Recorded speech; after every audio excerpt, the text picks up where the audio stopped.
Good morning. Our topic for today is all about Lesson 11, the computer as a teacher's tool.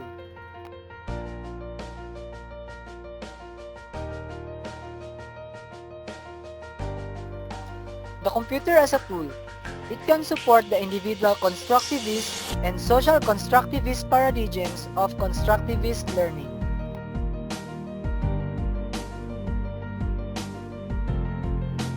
First and foremost, what is constructivism? Constructivism is basically a theory based on observation and scientific study about how people learn. It says that people construct their own understanding and knowledge of the world through experiencing things and reflecting on those experiences.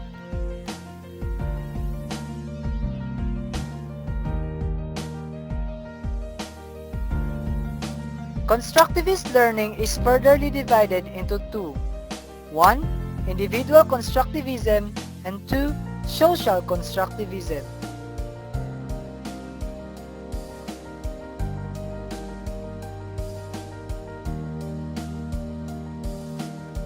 For the individual constructivism, this was introduced by Piaget and Brunner. They gave stress to knowledge discovery of new meaning, concepts, principles in the learning process.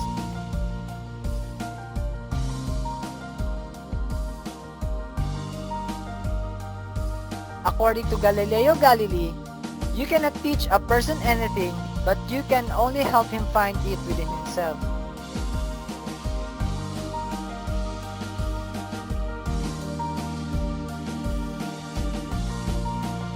For the social constructivism, the construction of knowledge is governed by social, historical, and cultural context. As a result of this, the learner who interprets knowledge has a predetermined point of view according to the social perspective of the community or the society he lives in.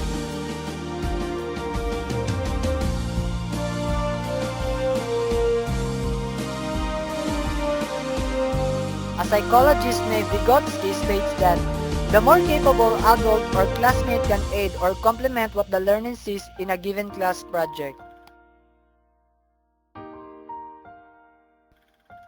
Also, Dewey sees language as a medium for social coordination and adaptation.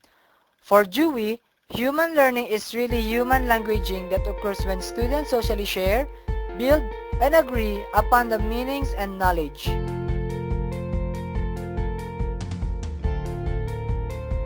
One of the greatest scientists in the world said that the greatest thing about big ideas is being able to share them.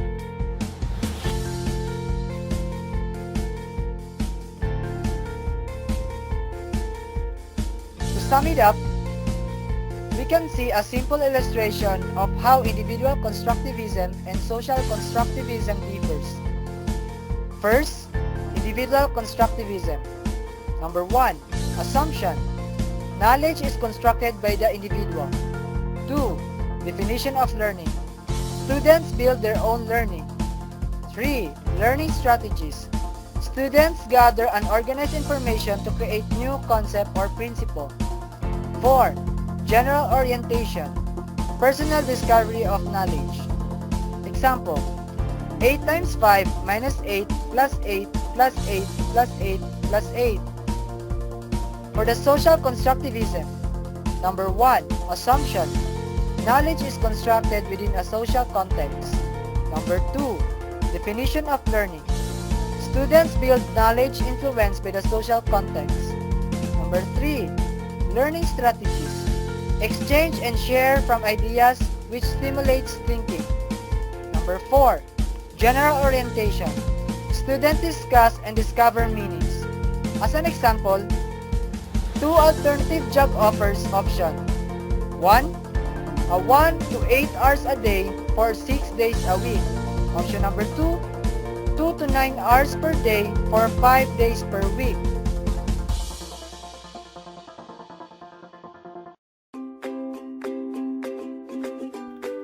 In a simpler manner, individual constructivism can be described as the word discovery, an experiential methodologies where it is an exploratory method, relating to or involving exploration or investigation.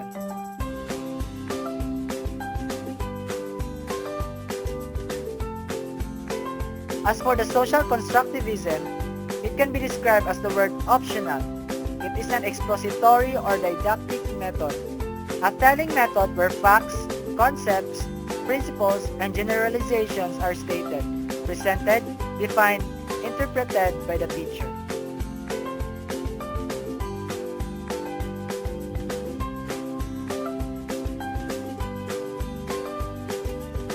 Now, let us move on to the computer capabilities. Based on the two learning theories, the teacher can employ the computer as the following: as an information tool, a communication tool, a constructive tool, as co-constructive tool, and a situating tool. The picture shows how the computer can be used as an informative tool.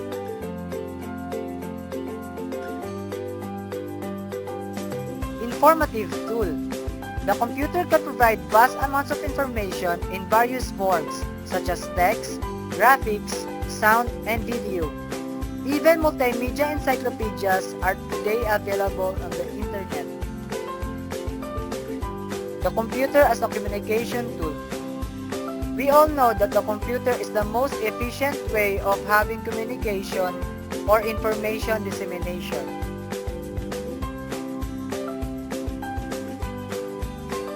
To communicate is more than to send and to receive. The computer as a constructive tool.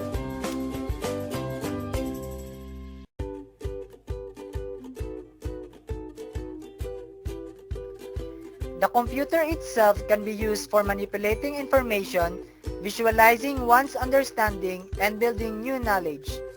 For example, the Microsoft Word computer program itself is a desktop publishing software that allows users to organize and present their ideas in attractive formats.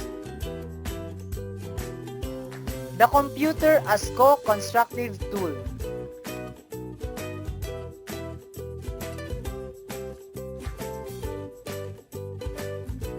Students can use constructive tools to work cooperatively and construct a shared understanding of new knowledge.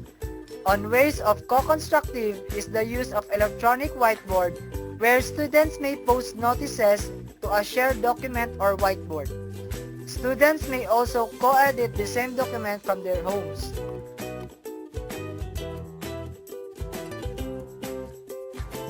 The computer as a situating tool.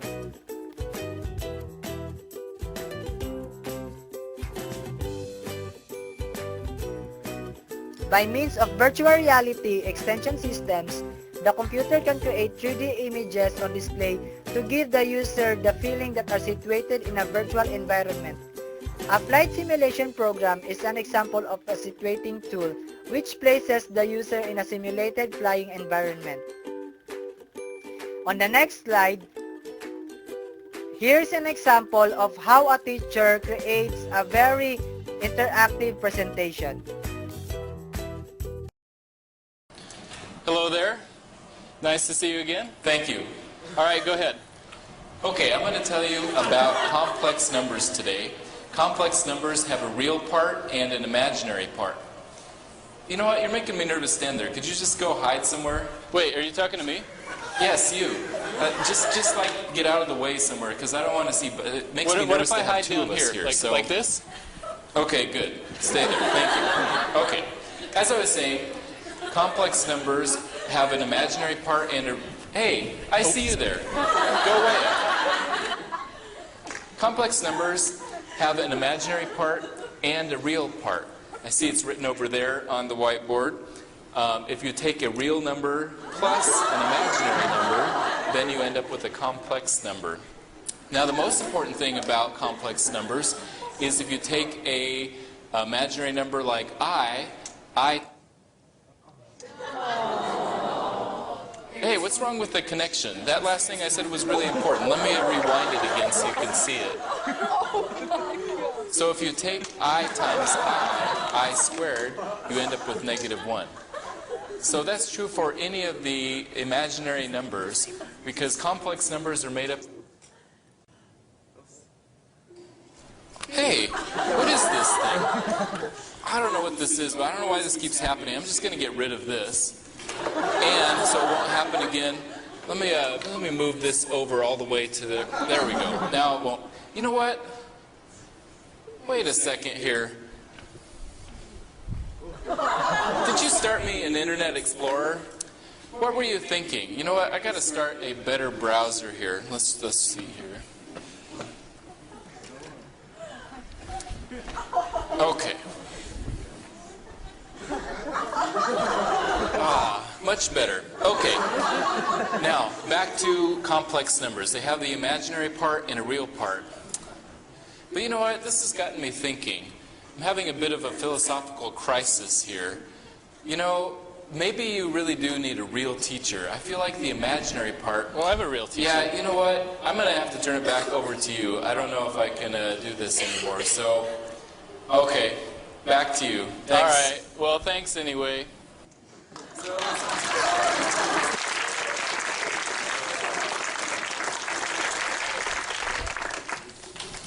Hey, excuse me. Oh, sorry. I didn't mean to be a distraction. Sorry about that. Actually, you know what? Let me just exit out of this, and then we can All be right, done. that's a good idea.